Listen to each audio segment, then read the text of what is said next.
bien, vous avez franchi un pas puisque vous avez décidé maintenant d'accueillir un enfant. Donc, en tant que président fondateur de l'association Les Enfants de Tchernobyl, je voulais vous souhaiter sincèrement la bienvenue dans cette association qui est devenue la vôtre et vous remercier pour ce geste généreux et de solidarité qui permettra sans nul doute d'aider l'enfant que vous accueillez à avoir une meilleure santé et un meilleur avenir les prochains jours. Durant les prochaines semaines, vous serez contacté par l'association et entre autres, il se déroulera le 13 juin à Orbourvire, une réunion qui conviera l'ensemble des familles d'accueil auxquelles vous êtes invités et durant laquelle seront présentés les projets et pendant laquelle vous pourrez poser toutes les questions que vous avez encore concernant ce projet d'accueil d'enfants. Ensuite, durant le séjour, vous ne serez pas seul. Il y aura une équipe double, une équipe d'abord d'animateurs français, très expérimentés, puisque cet été, nous accueillerons les 57e et 58e groupes d'enfants. Et donc, cette vingtaine de Français et d'animateurs sera à votre disposition en cas de problème.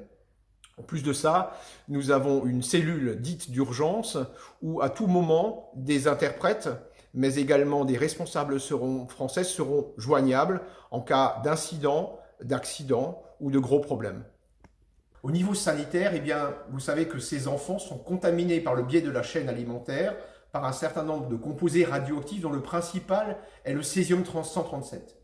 Le fait de bénéficier dans votre foyer d'une alimentation tout à fait normale et ordinaire eh bien, permettrait à ces enfants d'éliminer plus rapidement le césium-137 qui est dans leur organisme. On est en face d'une carte qui reproduit la carte tripartite entre le nord de l'Ukraine, la Russie et la Biélorussie des contaminations au sol en césium-137 après la catastrophe de Tchernobyl. Plus le rouge est foncé, plus la contamination est importante. On remarque ici au centre la centrale de Tchernobyl, d'où est parti l'ensemble des contaminants. Et puis, on reconnaît deux grandes zones très fortement contaminées. Une zone qui se trouve en Ukraine et 200 km plus loin, une zone en Fédération de Russie.